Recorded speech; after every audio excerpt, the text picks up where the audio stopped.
빛가영원 사이트 운영자 오리입니다. 시간에는 우주평화유지 프로그램 20편 중에서 일부 의인이 하늘나라에 승천을 할 때에 입는 우주복에 대하여 살펴보도록 하겠습니다.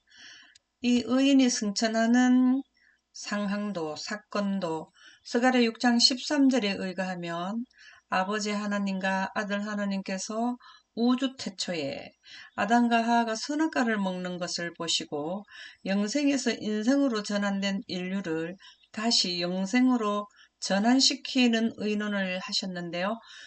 그것이 평화의 의논입니다. 의인들이 승천하는 이 사건도 평화의 의논 계획 중에 하나의 사건이 되겠습니다. 그러면 우주 공간에 나갈 때는 우주복을 필수로 입어야 되는데요.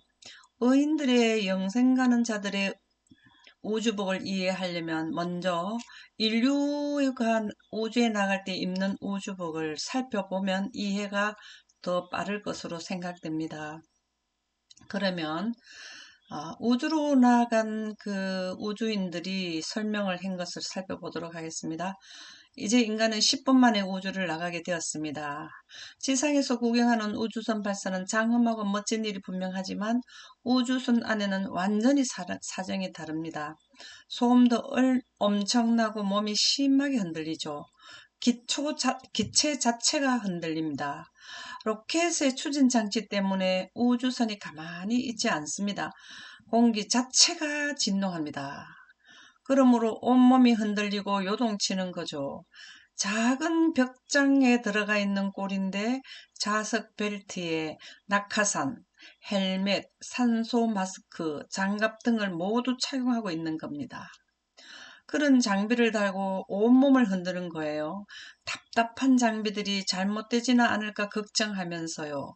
하지만 일단 우주로 나가자 완벽한 고요와 함께 온몸이 춤을 추는 듯한 무중력 상태를 느낄 수 있었죠. 우주로 나가는 순간 공연은 시작됩니다. 우주에선 떠있는 자기의 발을 볼 수 있죠.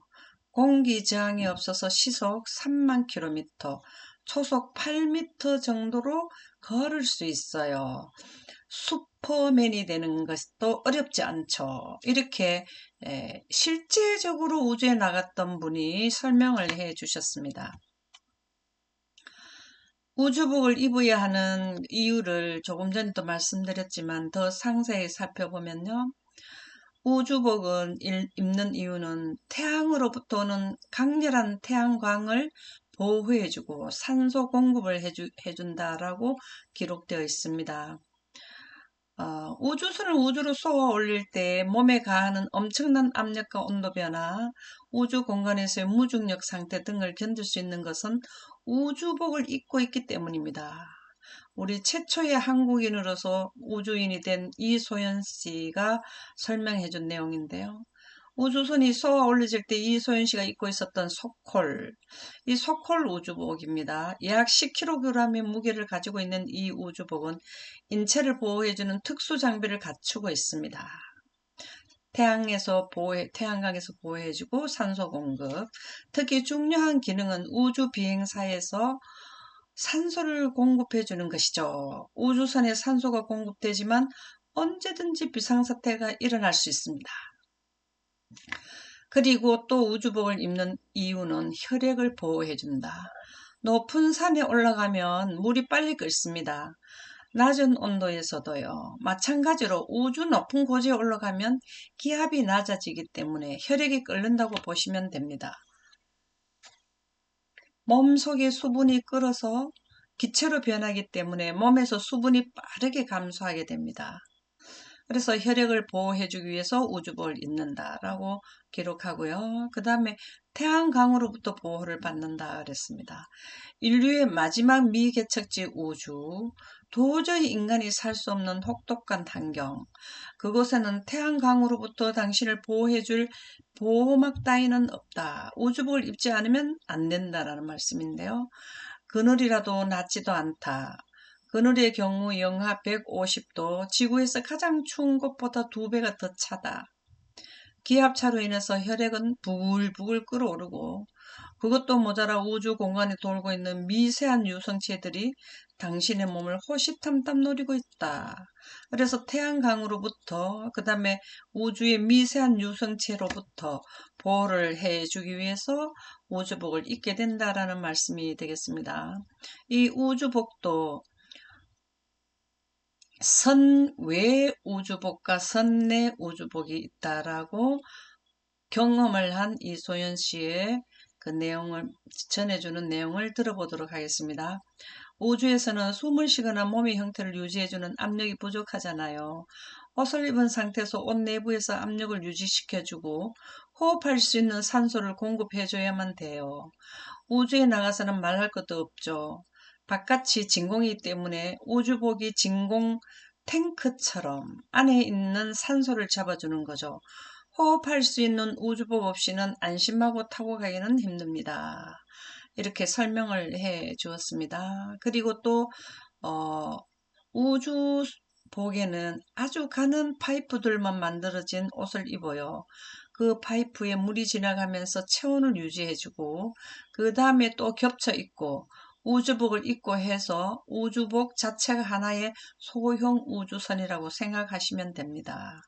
그래서 선외로 나갈 때는 우주복을 더욱더 입어야 되고 선내에서도 입어야 되지만 선내로 나갈 때는 더 외로 나가는 또 우주복을 더 입어야 된다라는 말씀이 되겠는데요. 소형 우주선의 역할을 하기 위해 선내복에는 최첨단 소재가 사용됩니다. 사용되는 섬유만 최소 18겹, 겹으로 여러 겹으로 18겹이 넘죠. 여러 층의 유리섬유와 알루미늄으로 이루어진 부분은 외부 온도를 차단해주고 우주 비행사의 체온을 일정하게 유지시켜줍니다. 마지막에는 작은 운석에 부딪혀도 견딜 수 있는 섬유로 이루어져 있는데요. 이 소재는 우리가 알고 있는 방탄 소재로도 쓰입니다. 그래서 선뇌 우주복은 이렇게 18겹, 여러 겹으로 더 추가된 옷을 입어야 우주선 밖에서 활동할 수 있게 된다는 말씀이 되겠습니다. 그러면 인류의 우주복과 음식 가격은 어떻게 되는지를 살펴보도록 하겠습니다. 1980년대부터 처음 사용하게 되었고요. 세계에서 가장 많이 입는 우주복이 바로 러시아의 소콜 우주복입니다. 이 소연 씨가 입었던 우주복인데요. 우리 돈으로 약 5억 원이라고 합니다. 인류가 하늘나라 갈라 하면 소콜 우주복을 입고 지구 대기권을 벗어나는 우주 공간밖에 못 갔는데요. 인류가 영원히 가는 그 의인들이 입는 우주복은 5억 원을 줘야 된다면 너무나 부담스럽지 않습니까? 그러나 하나님께서는 우리에게 무료로 공급해 주신다고 합니다. 음식을 살펴보도록 하겠습니다. 우주선 안에서 먹는 음식의 맛과 영양소는 유지하면서 수분만 빼는 동결 건조식품을 사용한다라고 나옵니다. 음식 1kg을 우주로 쏘아 올리는데 드는 비용은 우리 돈 5억 원가량 됩니다. 그리고 1kg을 그 무게 때문에 5억 원이라는 게 들어간다는데요. 웬만해서는 우주에 나가기 어렵습니다. 인류는 우주 음식의 부피를 줄이기 위해 개발된 것이 바로 동결 건조 기술이다. 진공 처리되지 않은 음식은 우주선 동체에 심각한 타격을 줄 수 있다. 라고 기록되어 있습니다. 그래서 음식값과 우주복은 엄청나게 비싼데요. 우리가 더 상세히 우주복의 재료에 대하여 살펴보도록 하겠습니다. 여기에 보면은 방화복 역시 우주 기술에서 따온 것인데요. 우주복에 사용한 최첨단 활성 직물 방열 폴리에스텐을 방화복에 그대로 적용. 대기권을 진입할 때 우주선이 견뎌야 하는 온도는 약 4000도. 이러한 외부 요인으로 외부의 온도가 4000도가 되기 때문에 우주인을 보호하려면 방열 폴리에스텐을 꼭 사용해야 된다고 기록되어 있습니다. 그리고 형상 기억 가끔 기술은 여성 속옷에도 단 한 단계 진보를 가져왔는데요. 여성 속옷의 와이어에 사용된 이 금속은 세탁 후에 모양이 망가지더라도 사람의 체온이 닿으면 제 모양을 찾을 수 있도록 만든다는 것인데요. 이러한 형상기억학금은 온도를 주면 다시 기억해서 또 원상복귀가 되는 이것은 처음 선보인 것도 바로 우주 아폴로 계획 당시 우주선의 대형 안테나를 자동으로 펼치기 위한 방법을 모색하던 중 온도에 민감한 반응을 보이는 형상기억학금을 안테나에 적용해서 태양빛을 받자 거대한 안테나가 자동으로 펼쳐지는 장관을 연출하게 됐다라고 기억합니다. 그래서 기록되어 있는데요. 이렇게 여러 가지 특별한 기술로 만들어진 재료를 사용하게 된다라는 말씀이 되겠습니다. 그리고 또 어떤 또 원단을 쓰느냐 하면은 퍼스트 스킨, 그 다음에 레미제폰을 원단, 메모리폼 이런 또 특별한 재료로 사용된 것으로 우주복을 사용하게 된다는 것입니다. 비행시 우주선이 받는 항력을 줄이기 위해 1970년대 나사가 개발한 소재 중에 하나인 물의 저항을 최소화시키는 데 일조한 신소재 퍼스트 스킨프라 부과된다라는 것입니다. 그래서 이 우주선이 지상에 착륙할 때 받는 충격은 우주선이 충격을 받으면 안에 있는 우주인들이 충격을 받게 되죠. 그것은 상상을 초월하게 되는데요.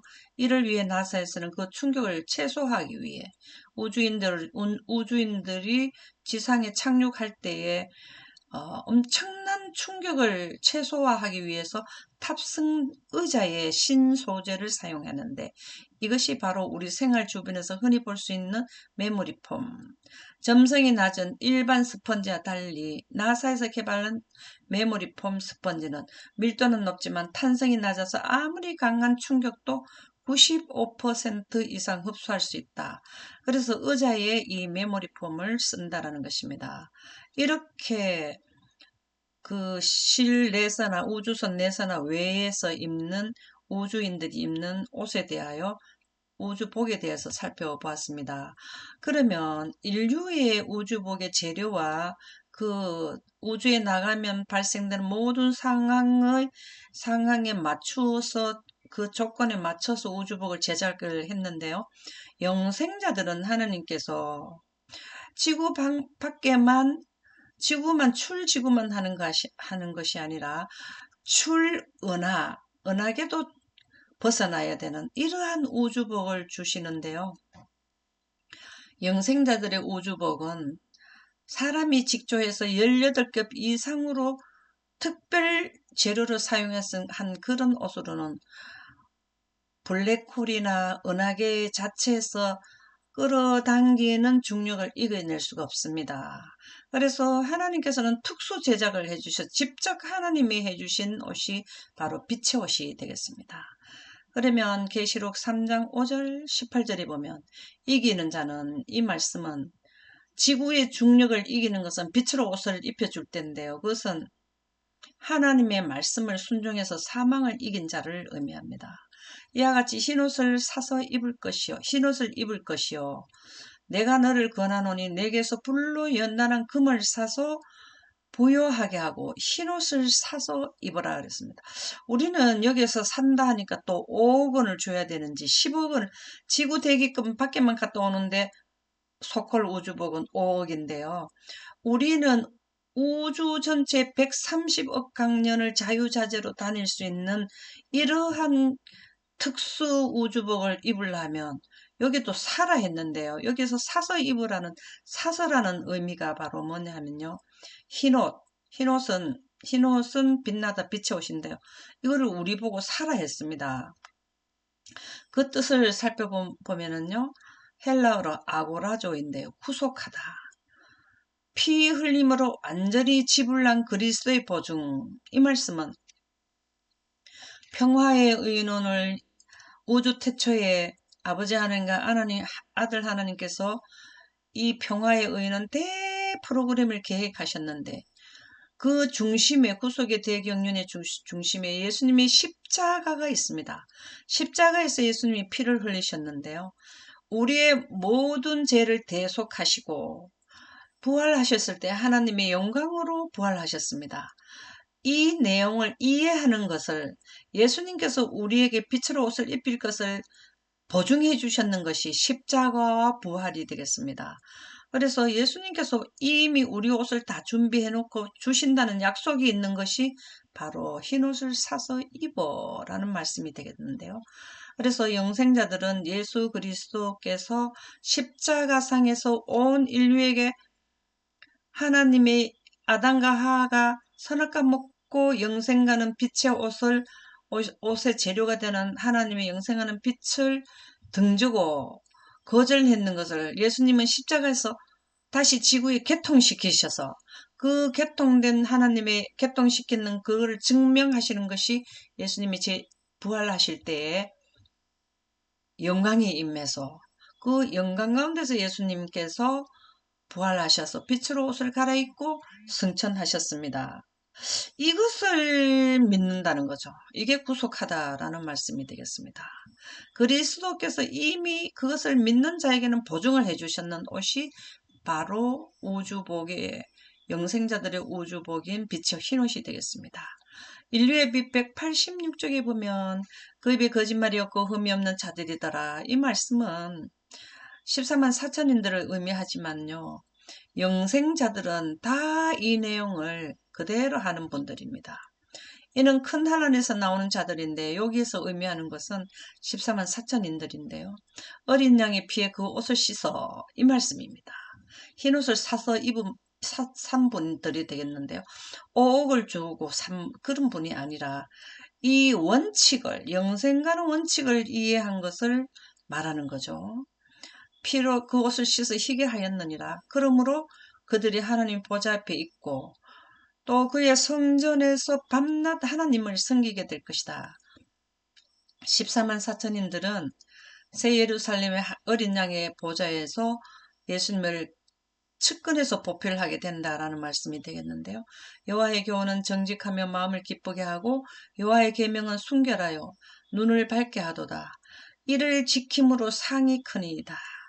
그 두루마기를 빠는 자들은 복이 있으니 이 말씀은 흰옷을 사서 입는 내용이 성경에 기록되어 있는데 두루마기는 성경입니다.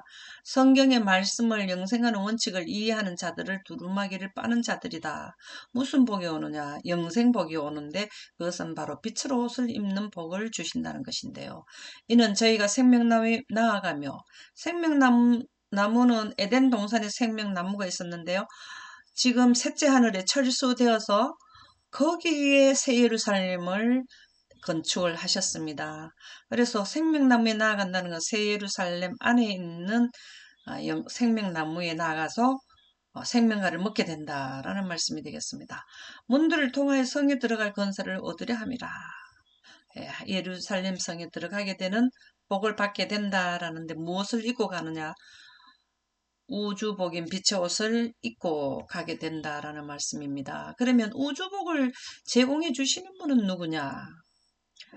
이사야 45장 7절에 보면은 빛을 우주복의 재료가 바로 하나님의 빛인데요. 하나님께서는 하나님 빛도 짓고 어둠도 창조하고 그래서 여호와 우리가 경배 대상은 여호와 하나님 빛을 생성하시는 분이 경배 대상이 됩니다. 이분은 창조자이시고 창조주가 되시며 우리는 피조물이 되는데요. 어떤 분이냐 하면 나는 스스로 있는 자라. 빛도 짓는 분은 스스로 계신다는 것인데 우리는 스스로 살 수가 없습니다. 아담이 죄짓기 전에 영생하는 것은 하나님의 빛의 창세기 1장 3절의 빛으로 영생을 했고 그 빛을 등졌을 때는 지금 현재 있는 태양 에너지에 의해서 몇백 년을 더 살다가 돌아가셨고요. 우리는 지금 현재 태양빛에 의존해서 생명을 연장하고 있습니다. 그래서 스스로 있는 자라는 것은 여호와가 되겠습니다. 이사야 61장 10절에 보면 내가 여호와로 인하여 크게 기뻐하며 내 영혼이 나의 하나님을 인하여 즐거워하리라. 왜 즐거워하느냐? 이는 그가 구원의 옷으로 내게 입혀주셨어. 언제 입혀주시나 하면 예수님이 재림하실 때에 하나님의 영광으로 재림을 하십니다. 그 영광 가운데 구름 가운데 있는 하나님의 창세기 1장 3절의 빛이 영생하는 생기인데요. 이때 내게 입히시며 그의 의의 겉옷으로 내게 더하심이라. 이것은 빛으로 옷을 입히신다는 말씀이 되겠습니다. 신랑이 사모를 쓰며 신부가 자기 보물로 단장한 같이 이것은 결혼식장에 신랑이 사모를 쓰는데요.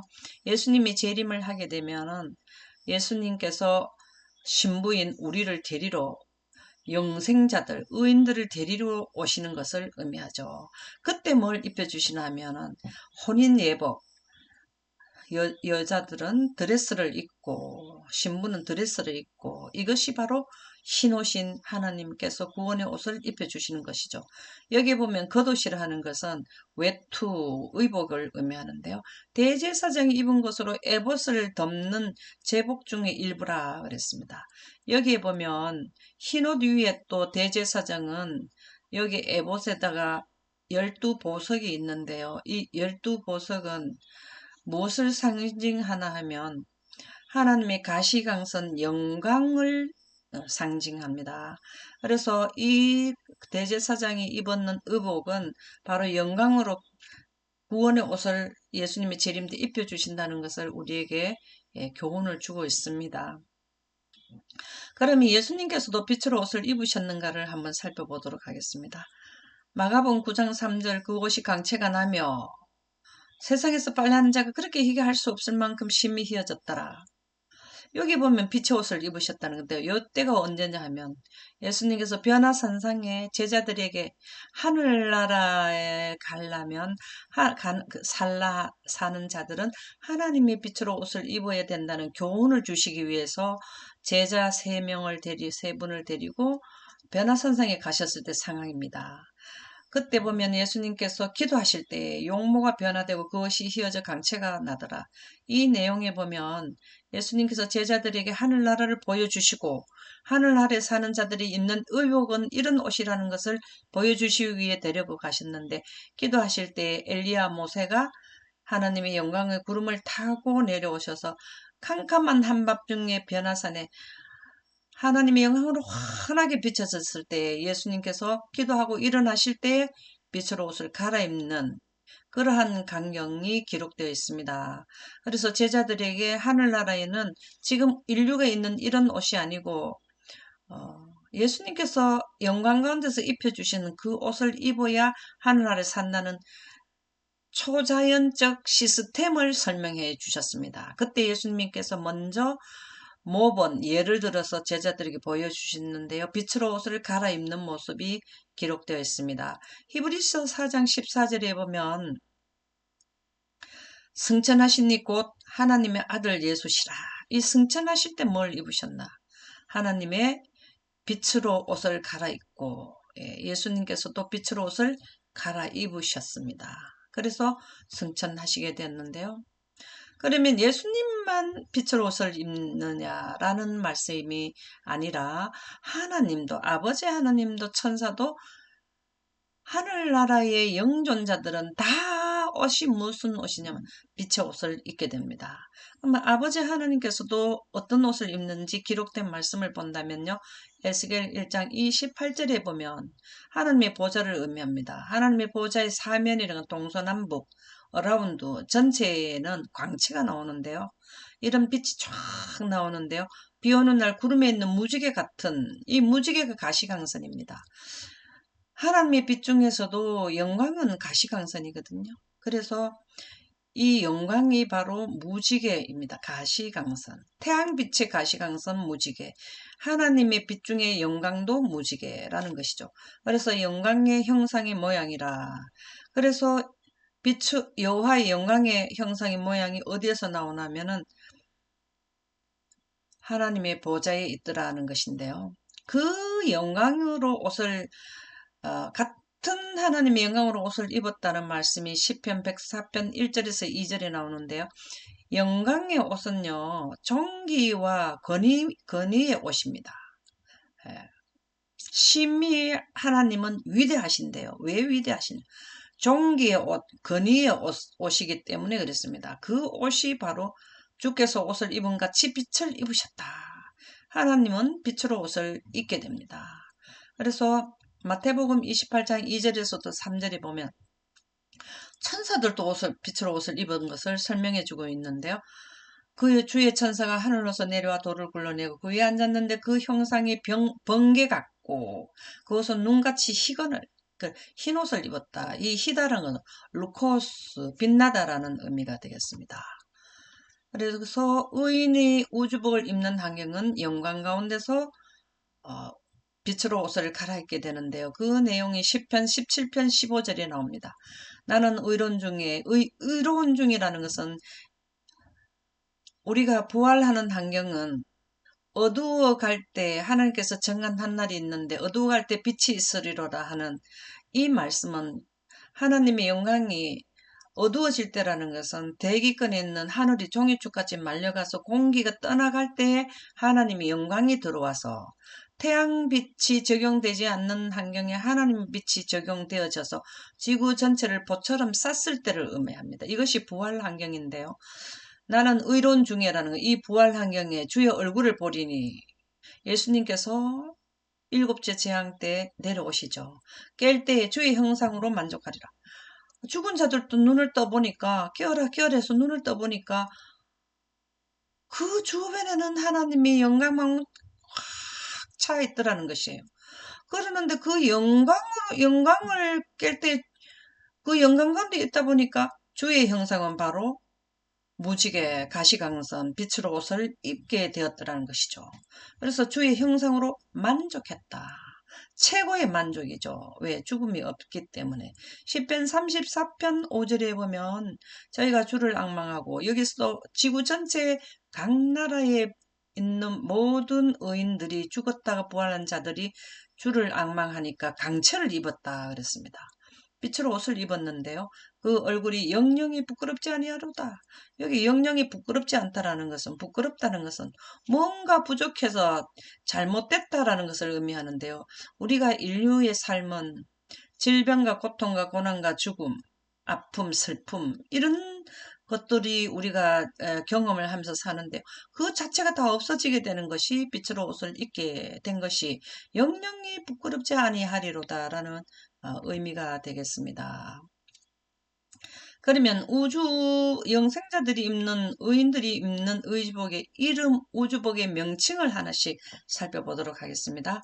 누가복음 24장 4절에 보면 문득 찬란한 옷을 입은 두 사람이 곁에 섰는지라. 여기 흰 옷을 빛의 옷을 뭐냐면 찬란한 옷으로 표현을 하고 있습니다. 그래서 우주의 영생자들, 지구에 있는 인류를 제외한 모든 영생의 대열에 들어가 있는 우주인들은 다 빛의 옷을 오신 우주복을 입고 있는데요. 지구에만 사는 자들은 사람이 직조한 사람이 직조한 옷을 입고 있습니다. 여호수아도 사실은 사람이 직조한 옷을 입고 있었는데 그 더러운 옷을 벗기라 이렇게 말씀하셨어요. 여호수아가 하늘나라에 갔을 때 거기에는 해당되지 않는다. 그 옷을 벗기라. 더럽다라는 것은 바이러스 이러한 옷이 있다라는 거예요. 그래서 또 여호수아에게 이르시되 내가 내 제과를 제하여 버렸으니 이 제과를 제하여 버렸다는 것은 사망을 이길 수 있는 하나님의 빛으로 옷을 입혀주신다는 말씀인데요. 내게 아름다운 옷을 입히리라. 이 아름다운 옷이 바로 무슨 옷이냐면 희다 하는 것은 태양도 아주 흰데요. 왜 그러냐면 거기에 빨강, 초록, 파랑의 빛의 삼원색이 나오긴 지역이기 때문에 태양도 아주 힙니다. 우리가 흰옷도 가시광선인 무지개의 기본 3색, 빨강, 초록, 파랑색이 합치면 흰색이 되고요. 그것을 펼치게 되면 아름다운 옷이 됩니다. 총 컬러풀한 옷이 빨주노초 파남보 아름다운 옷, 색동 옷이 나오게 되는데 그래서 아름다운 옷이라고 표현해 주고 있습니다. 그래서 또 의인들의 우주복은 늘 말씀드리지만 빛의 옷이고 영광의 옷인데 빛과 영광으로 옷을 입으면 안전하게 된다. 지금처럼 우리는 불완전한 인생의 삶이 아니고 죽음이 없고 아픔이 없고 사망이 없는, 그리고 고생을 안 하는 그러한 옷이 된다라는 말씀입니다. 왜냐하면 영생하는 에너지를 몸 전체에 두루마기처럼 둘렀기 때문에 배고픔, 괴로움 이런 옷이 아니고 안전한 옷이라는 것이죠. 살아남은 이 20페이지에 보면, 사건 249쪽에 보면 이러한 안전한 옷을 입으라는 것이죠. 자기 옷을 지켜 벌거벗고 다니지 아니하며 계속해서 이 영생과는 안전한 옷의 원리를, 입는 원리를 이해하라는 것이죠. 지키라는 것은 지켜 벌거벗고 다니지 아니하며, 우리가 영생자들이 갈 때는 예수님의 재림 때 이 안전한 옷을 받지만 인생의 각자 개인의 인생의 삶의 시간에서 이 원리를 이해하라는 말씀이 계시록, 여기 보면 벌거벗고 다니지 않으며 자기의 부끄러움을 보이지 않는 자가 복이 있다라는 말씀이 되겠습니다. 그래서 아담과 하와의 범죄 후로 그들은 벌거벗었다. 아담과 하와는 영생에 가는 하나님의 빛을 거절한 것이 선악과 먹었는데요. 우리 인류는 아담과 하와는 선택을 했지만 우리는 선택을 하지 않았기 때문에 예수님께서 한 번의 기회를 더 주신 것이 평화의 의논인 구속의 대경륜, 예수님의 십자가 때 차단된 하나님의 안전의 옷의 재료가 되는 안전의 옷을 주시겠다는 것을 우리에게 개통시켜 주셨습니다. 그래서 우리는 그것을 인정하고 믿는 것을 하는 것이, 누구든지 깨어 자기 옷을 지켜 벌거벗고 다니지 아니하게 되는 것인데요. 왜냐하면 빛과 안전의 옷이 그들에게 떠나갔기 때문이다. 벌거벗게 두면 안전한 옷이 떠나가 버리게 됩니다. 그러면 우리가 이 땅에 살면서 원하면 미래에 예수님이 재림할 때 안전한 옷을 우리에게 입혀주시겠다는 게 구속의 대경륜, 평화의 의논, 하나님의 인류를 위한 사랑을 우리에게 실천해 주시고 있습니다. 그러면 의인은 또 우주복을 다르게 어떻게 표현을 했냐면 구원의 옷, 신의 덮개인 세마포라, 그렇게 설명하고 있습니다. 이 세마포에 대해서 한번 살펴보도록 하겠습니다. 그때 내가 눈을 들어 바라본 즉 한 사람이 세마포 옷을 입었고 허리에는 우바스 정금띠를 띠었고, 여기에 세마포라는 것은 흰 세마포라는 거예요. 이것도 뭐냐면 세마포는 우리가 한국에서도 오래전에 그 배틀에서 그 모시와 배옷을 짰는데요. 이거와 마찬가지로 이 세마포라는 것은 하나님께서 인류를 위해서 하나씩 하나씩 직조해 준 옷이 바로 세마포 옷이라고 영감의 말씀엔 기록되어 있습니다. 그래서 세마포 옷이 바로 우리 그 구원을 받는 영생자들의 우주복이 되겠습니다. 이것을 또 신의 덮개라고도 표현을 하고 있는데요. 그들을 둘렀던 아담과 하와를 둘렀던 빛의 덮개는 곧 사라졌으며 선악과를 먹었기 때문에 사라졌습니다. 선악과를 먹으면 그날에 죽는다 했는데 영생이가는 우주복을 잃어버리게 된 것이죠. 죄책감과 그들의 신적인 덮개, 아담과 하와가 입었던 옷을 신적인 덮개라고 표현하고 있습니다. 상실감으로 잃어버렸기 때문에 그들은 거절했을 때는 상실하고 원하면 우리는 신의 덮개를 예수님께서 주시겠다고 보증해 주신 것이 십자가라는 것인데요. 그들은 덜덜 떨었으며 그들은 저희의 벗은 몸을 가려보려고 애를 썼다. 자, 우리는 지금 현재 사람이 직조한 옷을 입고 있지만 원하면 이 신의 덮개를 원하면 이제 예수님께서 재림 때 우리에게 입혀주신다 그랬습니다. 우리가 한 번 더 자세히 보도록 하겠습니다. 우리 인류의 우주복은 너무나 중요하기 때문에 성경과 영감의 말씀에는 우주복에 대한 여러 다양한 단어를 표현해 주셨는데요. 여기 보면 시편 29편 2절에 보면 거룩한 옷이라고 표현하고 있습니다. 여호와의 이름에 합당한 영광을 돌리며, 여호와의 이름은 나는 스스로 있는 자라 했는데요. 하나님의 빛입니다. 합당한 영광을 돌리며, 이 누가 그렇게 하는, 의인들이, 영생 가르는 자들이 영광을 합당하게 돌렸기 때문에 거룩한 옷을 입혀주신다는 것이죠. 그렇게 할 때 우리가 여호와께 하늘에 가서 빛으로 옷을 입고 하느님께 경배를 하게 된다. 계시록 3장 5절에 보면 흰옷이라고 나오는데요. 이기는 자는 이와 같이 흰옷을 입을 것이요 그 이름을 생명책에서 반드시 흐리지 아니하리라. 생명책이라는 것은 우리가 하늘나라에서 영원히 살게 된다는 것을 의미하는데요. 여기에 보면은 흰옷, 순백, 빛나다, 빛의 옷을 의미합니다. 여기 흰옷도 빛의 옷입니다. 그리고 영광의 옷 두루마기, 빛의 두루마기라고 표현했는데요.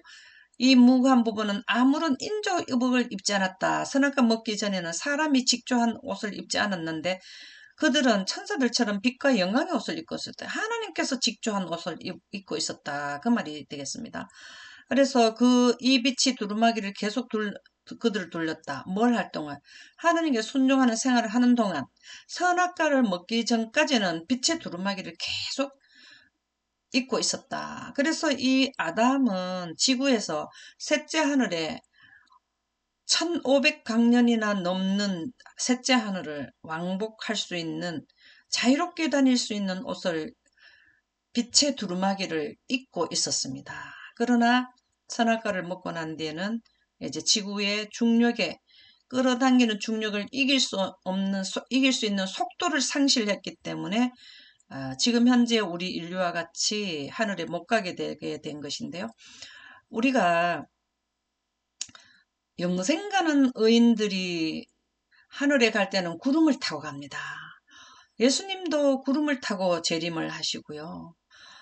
엘리야도 구름을 타고 하늘나라 불수의 불병거를 타고 가셨어요. 그러면 우리처럼 이런 사람은 물질에 속하는데요. 질량을 가진 것은 모두 물질이 되겠는데요. 이 물질이 있는 것은 구름을 탈 수가 없습니다.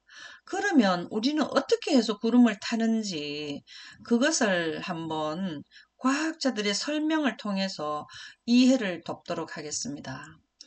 빛으로 옷을 입게 된다는 것을 우리가 그렇게 하게 되면 구름을 타게 되는데요. 사실은 그것을 이해하려면 E는 MC 제곱이라는 이 이론을 우리가 이해를 하게 되면 이런 원리로 되는구나 하는 것을 이해할 수 있게 되는데요. 과연 이 공식의 의미는 무엇일까? E는 MC 제곱은 어떤 이유로든지 물질의 질량이 없어져야 된다는 것입니다. 물질의 질량이 없어지는 것은 속도 때문에 그렇습니다. 어떤 질량이라도 물질이라도 빛의 속도로 가게 되면은 질량이 제로가 된다는 말씀을 해주시고 있는데요. 그러면 빛의 속도에 가까워지면 가까워질수록 질량이 자꾸 없어지는데요. 그 없어진 것의 양의 곱하기 광속, 빛의 속도의 제곱을 한 양으로 에너지로 전환이 된다는 것입니다. 물질이 에너지로 전환이 된다. 속도에 의해서. 이 내용은 사실은 뉴턴의 당시의 입장에서 본다면 전혀 생각하지 못했던 내용인데요. 질량과 에너지는 서로 다른 것으로 생각했는데 아인슈타인의 물리학이 들어오면서 질량과 에너지는 서로 바뀔 수 있다는 것으로 교환될 수 있는 걸로 세상이 보는 눈이 바뀌게 되었습니다. 우리가 성경 말씀에 기록되어 있는 것으로는 어떤 원리로 되는지 이해하기가 우리가 좀 난해하지만 과학자들이 연구한 이 E는 MC 제곱이라는 내용으로 본다면 영광으로 옷을 입게 된다는 것은 하나님의 빛의 속도를 갖게 되기 때문에 우리가 물질이 에너지로 전환할 수 있다는 것은 빛의 속도라는 것입니다. 그러면 우리가 이해하기가 훨씬 편하게 되는데요. 물질이 되고 물질이 에너지로 상호 변환할 수 있다는 E는 MC 제곱의 그 이론을 증명해 주는 것이 열감지 카메라입니다. 열감지 카메라로 세상을 이렇게 보면은요, 사람도, 자동차도, 빌딩도, 세상의 질량을 가진 모든 것의 물질은 에너지로 전환될 수 있다라는 것을 직접 보여주는 것입니다. 여기에서 우리가 적외선, 여기 자외선, 이렇게 다 빛으로 우리가 전환되는 것을 볼 수 있습니다. 그래서 물질과 에너지의 상호 변화는, 물질이 에너지가 되고 에너지가 물질이 되는 상호 변화는 빛의 속도가 강건이라는 것입니다. 그것을 한번 학자들의 설명을 들어보겠는데요. E는 MC 제곱 공식을 통해서 모든 물질입니다. 그 안에 엄청난 양의 에너지가 잠재되어 있다는 것을 알 수 있습니다. 그러니까 물질이라는 것은 전부 다 에너지의 압축이라는 것인데요. 예를 들어 강속을 제곱하면 초속 900만 제곱킬로미터라는 어마어마한 숫자가 된다. 다시 말해 물질은 무엇인가? 어떤 면에서 물질은 방대한 에너지를 압축시켜 놓은 것일 뿐입니다. 다시 말해 무슨 수를 써서라도 압축된 에너지를 방출할 수만 있다면 원자폭탄에 비견되는 엄청난 힘이 발산될 것입니다. 미치오 가쿠 뉴욕 시립대 교수님께서 물질과 에너지의 상호관계는 빛의 속도에 있다라는 말씀을 해주셨고요. 또 다른 한 분, E는 MC 제곱의 저자 데이비드 버더니스의 학자의 설명을 한번 더 들어보겠습니다. 천년이 넘도록 우리 인간의 생각 속에서 이쪽은 물질의 세계라는 한 분야로, 저쪽은 운동이나 힘 혹은 에너지의 세계로 확실히 구분지어 왔습니다. 하지만 아인슈타인은 별개가 아니라고 했어요. 에너지는 질량이 될 수 있고 또 결정적으로 질량은 에너지로 바뀔 수 있습니다. 에너지와 질량과 빛, 이들 간에 심오한 연관성이 내포되어 있죠. 에너지가 물질이 되고 물질이 에너지가 되는 것은 빛의 속도에 달려 있다라는 것입니다. 1초에 30만 킬로미터의 제곱이 되면 모든 물질은 에너지로 전환된다라는 것인데요. 하나님께서는 하나님의 빛으로 온 영광 가운데서 온 우주를 창조하셨습니다. 여기에 버더니스 이 학자의 설명이 창조를 이해하는 데에 도움을 주는 설명이 되겠습니다. 그러면 실제적으로 그분들의 음성으로 설명해 주시는 영상을 보도록 하겠습니다.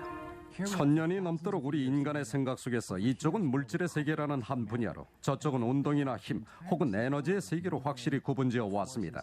하지만 아인슈타인은 별개가 아니라고 했어요. 에너지는 질량이 될 수 있고 또 결정적으로 질량은 에너지로 바뀔 수 있습니다.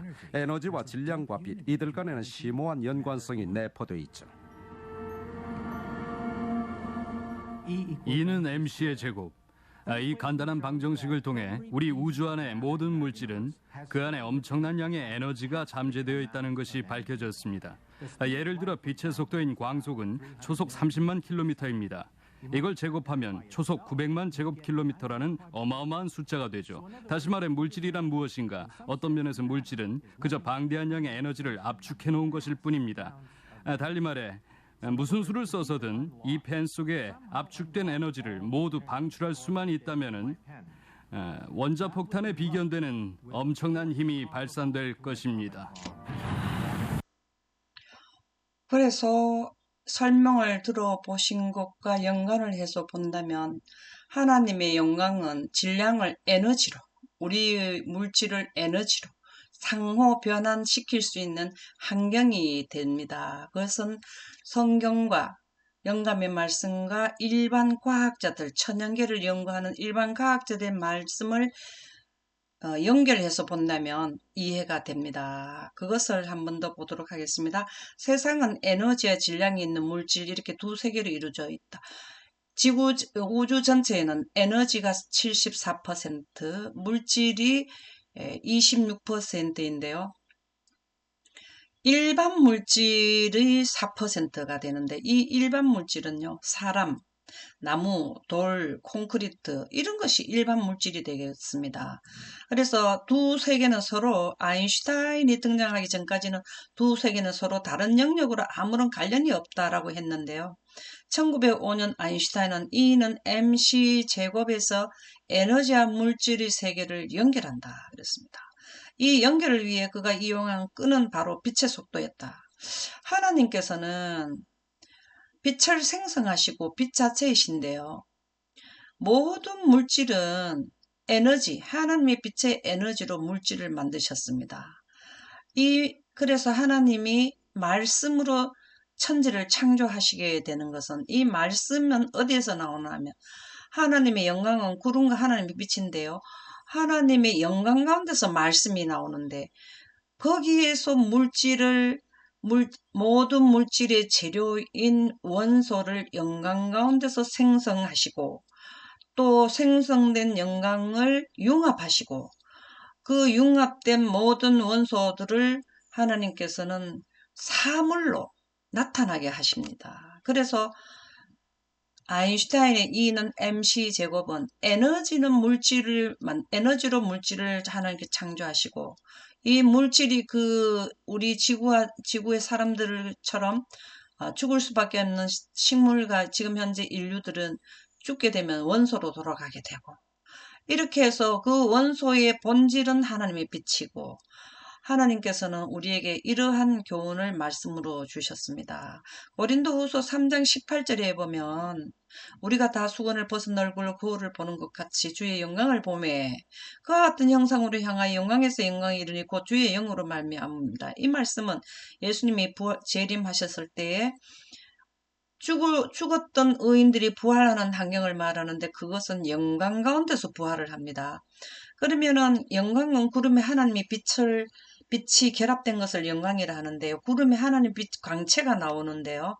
그 광채가 많은 죽은 사람들에게 생기를 불어넣습니다. 구름 속에 있는 하나님의 빛이 영생하는 생기인데요. 그것이 곧 주의 영으로 말미암아 주의 영이 성령이며 하나님의 빛이 되겠습니다. 그래서 그들은 살아가지고 뭘 입었냐면 영광에 이르게 됩니다. 영광에서 영광에 이른다는 것은 안전한 옷, 찬란한 옷, 구원의 옷, 영광의 옷, 아름다운 옷, 이것 전체 그 옷을 의미합니다. 그렇게 되면 빛의 속도, 태양빛의 2제곱, C의 2제곱, 태양빛의 30만 킬로미터 곱하기 30만 킬로미터를 속도를 갖게 되면은 물질이 에너지가 물질로 전환되지만 된다고 말씀드리는데요. 여기에 하나님의 빛은요, 태양빛의 속도로는 비교가 되지 않습니다. 우리가 오리온 성자의 열린 공간까지는 태양빛의 속도로는 1500년을 가야 되는데요. 예수님께서는 반나절에 왕복을 하셨습니다.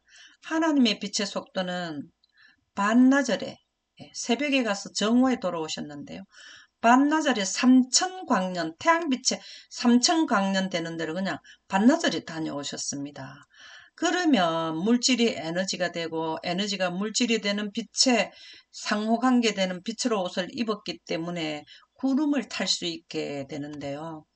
그래서 그 의인들이 입었는 빛의 속도의 우주복은 우주 시공간에서 자유롭게 됩니다. 다니엘서 12장 3절에 보면 지혜 있는 자는 궁창의 빛과 같이 빛날 것이요 많은 사람을 옳은 대로 돌아오게 한 자는 별과 같이 영원토록 비칠 것이라. 이것은 영생한다는 말씀이죠. 별과 같이 빛난다는 건 빛으로 옷을 입은 것을 말하고요. 잠언 4장 18절에 보면 의인의 길은 돋는 햇볕 같아서 점점 빛나서 원만한 강명에 이르거니와 원만한 강명이라는 것은 일곱째 재앙 때 빛으로 옷을 입었지만 셋째 하늘에 가서 영원토록 비치는 하나님의 영광 가운데서 지속적으로 살게 된다라는 것을 설명해 주셨습니다. 고린도후서 3장 17절에 보면 주는 영이시니 주의 영이 계신 곳에는 자유함이 있느니라. 이 말씀은 빛으로 영생자들이 입은 우주복을 입게 되면 이 점점은 다 뭐냐 하면 은하인데요. 이 은하의 큰 중력도 이겨서 이 직경이 130억 광년으로 지금 과학자들은 설명하고 있는데 이 시공간을 자유롭게 다닐 수 있는 것이 바로 빛의 우주복이 되겠습니다. 그래서 이런 우주복을 입은 의인들이 어디까지 최종 목적으로 가냐 하면 새 예루살렘까지 입성을 하게 되는데요. 이사야 46장 10절에 보면 이렇게 될 것을 우주 태초부터 빛으로 옷을 입고 새 예루살렘에 입성하는 것까지 다 알려주셨다는 거죠. 그것이 평화의 의논이 되겠습니다. 구속의 대경륜, 아직 이루지 아니한 일을 예적부터 보이고 우주 태초부터 그리고 아담이 죄를 지었부터 공개하시고 언약을 해주셨습니다.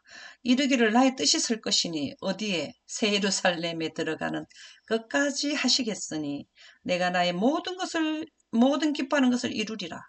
이렇게 되면은 하나님께서는 죽을 수밖에 없는 하나님의 아들들이 자녀들이 영생하게 되었는 것을 그것이 기쁜데요. 그것을 이루는 게 바로 새 예루살렘 입성하게 될 때라는 말씀인데요. 부조화 선지자 477쪽에 보면 당신의 친음성으로 당신의 율법을 지키는 자들과 평화의 언약을 세우실 때에 약속을 이루실 때에 온 하늘과 땅이 흔들리는 소리를 들었다. 일곱째 재앙 때 되었다 할 때죠. 그렇게 됐을 때 재림하셔서 빛으로 옷을 갈아입혀 주셨는데요. 그는 그리스도께서 영광 중에 재림하시고 되었다 하는 큰 소리로 인해서 예수님이 재림하셔서 빛으로 옷을 입혀주시고 죽은 의인이 부활하여 영원한 생명을 얻고 우주복을 입고 살아있는 성도들이 죽음을 보지 않고 변화하여 다 함께 즐거운 노래로 부르면서 우주복을 입고 이 오리온 성자의 열린 공간 태양빛으로 1500광년이나 가야 되는 거리를 올라가서 하나님의 도성으로 승천하는 것을 보았다. 그래서 하나님께서는 6000년의 하나님의 뜻을 이루셔서 기뻐하신다는 말씀이 되겠습니다. 지금까지는 의인이 영생할 수 있도록 빛의 옷을 입어서 우주복을 입고 하늘나라의 도성에까지 입성하는 의인들의 우주복에 대하여 살펴보았고요. 2부에서는 우주복을 입고 우주선을 타고 승천을 하는 광경을 또 설명을 드리도록 하겠습니다. 감사합니다.